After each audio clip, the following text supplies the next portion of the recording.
Yo, welcome back to another video, you guys. This is a quick starter guide for anyone looking to pick up Arms Warrior from Mythic Plus. Arms Warriors are incredibly fun. They feel very rewarding when you're executing the rotation and abilities well. I'd recommend this spec to anyone looking to pick up a melee class that's relatively beginner friendly, but has a really high skill cap. We focus on heavy bleeds, blade storming around enemies and cleaving them down. It's big fun. I've been playing a lot of Arms last couple of months. I'm around 2400 rating right now, so not anything insane, but I have a pretty good understanding of the spec and have no problem topping damage meters, even if we're not S tier at the moment. And I know if I can top damage meters, I know you guys definitely can. This guide is mainly for players looking to pick it up, just starting out, or up to the plus 20 range, so nothing like high keys. Although I think the build will work well for those higher keys. But hopefully you'll get a good understanding of the spec overall after the end of this video. We're gonna cover talents, the main new build you'll be using, rotation, stats, primordial stones, enchants, and all that jazz. Let's just jump right into it. For stats, strength is going to be the most important, so usually any item level increase will give us more strength. We want that. Next is going to be crit, haste, mastery, then verse. For talents, this is the build we're going to be using. I think it's been really good in both fortified and tyrannical, specifically fortified, but definitely for Mythic Plus. I've played around with some different talents, tried spear, some other talent builds, switched depending on tyrannical or fortified weeks, but man, this one just slaps. Got a lot of utility, got a lot of defensives, a lot of AOE. It's really fun. It's an absolute blast. So I'm gonna cover some key talents I think that are important for you to know about. I'm not gonna cover every single talent, so if you have any questions or anything below, leave them down below.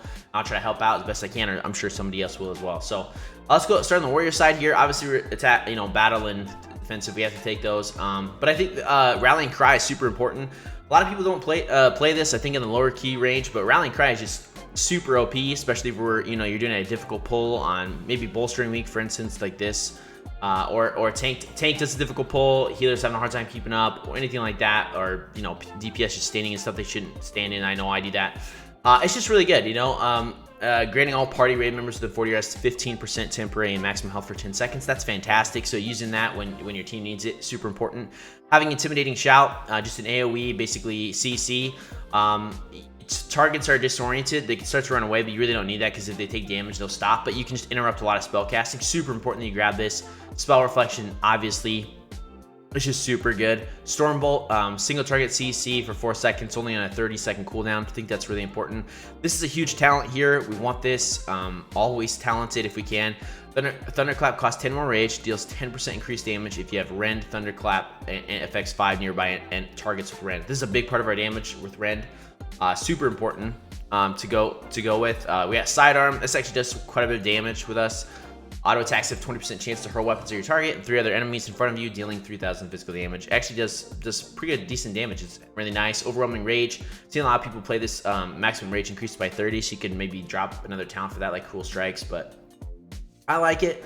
Barbaric Training, just super good with this build we're rocking too. Slam and Whirlwind deal 30% more damage, but now cost 10 more rage. So more rage spending, but it does more damage, and we use those all the time. So two-handed weapon specialization, definitely make sure you grab this. Increase the damage while using two-handed weapons by 5%. This is a 5% increase to your damage. Just use this, grab this.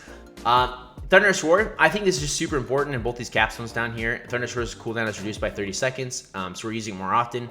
And increases the duration of the roar and the bleed effect by 2 seconds, and increase the damage of your bleed effects by 15% at all times. This is really good for us since a lot of our damage is bleed damage.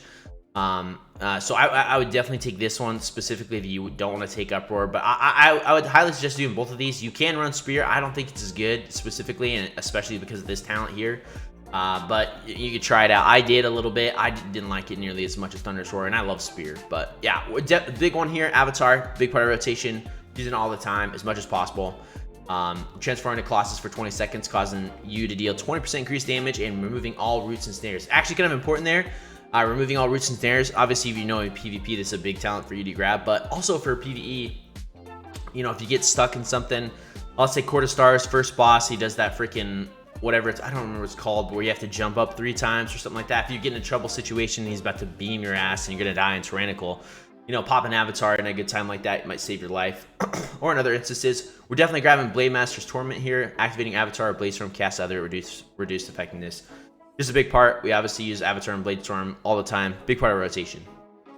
For arm side of the tree, So some key talents here: ignore pain. We definitely use this. We use this not to overcap on rage. Reduces some cooldowns of Colossus Smash and all that. But it also just prevents damage. It's a good defensive thing to have. Colossus Smash, we're rocking that. Anger management, big thing here. Every 20 rage you spend reduces the remaining cooldown of Ward Breaker and Blade Storm by 1 second. This is so big. So every 20 rage you're spending, you're reducing that cooldown of Ward Breaker and Blade Storm, which we're using all the time. So big talent. I would play this over this any day of the week. I don't care if it's tyrannical or fortified. Anger management is just too good to pass up. In for the kill, and actually Test of Might. I played around with both. I really like Test of Might, to be honest with you, but the haste here is super nice, and it goes really well with this build. But I'll talk about Test of Might real quick. You can switch this out. When Warbreaker expires, your strength is increased by 1% for every 10 rage you spent during Warbreaker. Last 12 seconds. So Warbreaker is Colossus Smash, really. But big strength buff. Really like it. But the haste buff here we get for in for the kill with this build. Warbreaker increases your haste by 10%, by 20% finish charges below 35% health. Last 10 seconds. Super cool. Great fun, very fluid, helps with your build a lot. So I'd suggest going in for the kill for this build. But test out Test of Might. It's really fun. I've loved it, especially in, I think, Tyrannical Weeks. I played it a lot, or just spinning the dungeon. But it's really fun. We're going Warbreaker here. Obviously, this is just better. Upgrades that. So let's see. Blade Storm, we're grabbing this 100%. Big part of our damage. Basically, spin around like a madman. Deals reduced damage beyond 8 targets. You're immune to movement and parrying and loss of control effects. This is actually really cool too. But can use defensive abilities and can avoid attacks. Let's say, for instance, you're in typical Jade Serpent and you're having those little howling whatever terror dudes, and they do that fear in everybody, and for some reason you don't have an interrupt. Nobody else is interrupting your group, because I know this happens to me all the time. You could technically Blade Storm right before it goes off and you know, avoid that. Of course, I don't know how much that helps out your team, but that's just an instance of where it could be useful. But Blade Storm is just really good. Overall, these are 2 important talents, really important talents here. Pay attention if you're ever not sure what's going on with your damage. These are probably 2 big reasons here. While Blade Storming, every 8 seconds you gain 5% movement speed and 5% strength, stacking up to 6 times. 6 times, last 6 seconds. So when I first read this, I thought it was just like, when you're Blade Storming, it kind of goes away as soon as you start, so by the end of it, your strength is gone, but that's not true. As soon as you finish Blade Storming, you will also have the 5% strength stacked by 6, so what, 30% increase right now to your strength? This is huge, especially when we're popping Whirlwind, Cleave, Mortal Strike, Overpower, anything like that. Hurricane is a huge part of our damage, adds a lot of value. Right here too, Merciless Bone Grinder. When Blade Storm ends, Whirlwind and Cleave deal 50% increased damage for 9 seconds. Really important here. So as soon as it ends, you know, using Whirlwind as much as we can, and Cleave as much as we can too. So Whirlwind's on 11-second cooldown, but you know, Cleave as much as possible during those windows. We'll get into that with the rotation. And then Storm of Swords, another big important thing here. Whirlwind costs 20% more H, has 14% cooldown, and it deals 175% more damage. Really important for Whirlwind. We're just obviously buffing Whirlwind a ton. Want to make sure you're grabbing Cleave, big part of our damage as well. And then I also go Strength of Arms. You can mess around with this a little bit more. I saw some people rocking Fatality. I played with that just a little bit, and also Executioner's Precision and Massacre. When you have like maybe Tyrannical Weeks or for single target, but I'm telling you, this build pops. Enchants for weapon, we're gonna want to rock Frozen Devotion or Sophic Devotion. If you're broke like me, you could probably rock Frozen Writ or Sophic Writ instead. For cloak, you want Graceful Avoidance, Chest, Waking Stats, Rings, Devotion of Critical Strike or Devotion of Haste, whichever one you need more. Bracers, Devotion of Avoidance, and legs, Fierce Armor Kit. AOE Rotation, we're gonna charge in Thunderclap to apply Rend. Then you're going to Colossus Smash and Avatar together. Next, you're going to use Thunderous Roar with Colossus Smash or Hurricane is up. Then you're going to Whirlwind and Cleave with Merciless Bone Grinder and Hurricane up. You do way more damage. Next, you're going to Blade Storm. Hopefully during Colossus Smash if you can. If not, just Blade Storm. Next, you're going to continue to use Whirlwind, Cleave, and Thunderclap. Always keep Rend up. And then use Colossus Smash, Avatar, Thunderous Roar, and Blade Storm on cooldown, so basically as much as possible. If you have 3 targets or less, follow the single target rotation, but you just want to add in Sweeping Strikes before you do that. And then you want to prioritize Execute, specifically if you're in Execute phase, so targets are low, like 20% or below or lower on health, you do way more damage. To give you kind of a quick example, this is just 2 targets, but if we had 4 more targets, you know, we would charge in. You would use Thunderclap to apply Rend, then we use Colossus Smash and Avatar together, and then you're going to use, you can use Thunderous Roar right now, you know, Whirlwind, Cleave, and then while Colossus Smash is still up, we could use Blade Storm, And if you're overcapping on rage, we want to make sure we're using ignore pain. It just lowers the cooldown on Warbreaker. But that's the main thing. Then you're just continuing to use rend, cleave, and whirlwind. Use overpower if you are low on rage and you don't have anything to spend, or just kind of as a filler. Single target, we're going to charge in, apply rend, and then we're going to Colossus Smash and Avatar together. Use Thunderous Roar with Test of Might buff or in for the kill. We're going to use Mortal Strike basically on cooldown and overpower as a filler. Execute when you have sudden death procs, basically as soon as they come up, or if they're in execute phase, so less than 20% health, we want to prioritize using execute. Then you're going to want to use Blade Storm during Test of Might buff if you have that talented. If not, just Blade Storm.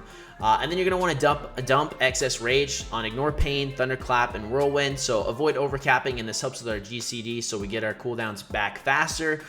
So just, yeah, don't overcap on rage. And then you want to use Colossus Smash, Avatar, Thunderous Roar, and Blade Storm on cooldown as much as possible. And you want to overlap them because you do more damage with them. And then keep rend and deep wounds up at all times.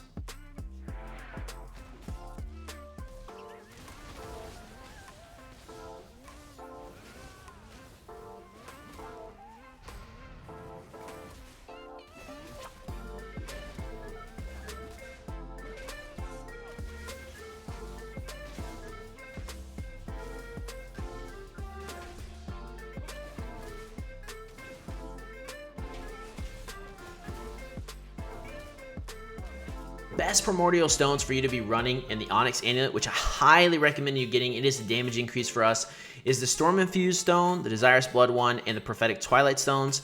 Alternate stones you could run though is Pestilent Plague Stone, Flame Lick Stone, and Freezing Ice Stone. I think I'm rocking the Pestilent, Storm, and the Twilight Stone at the moment.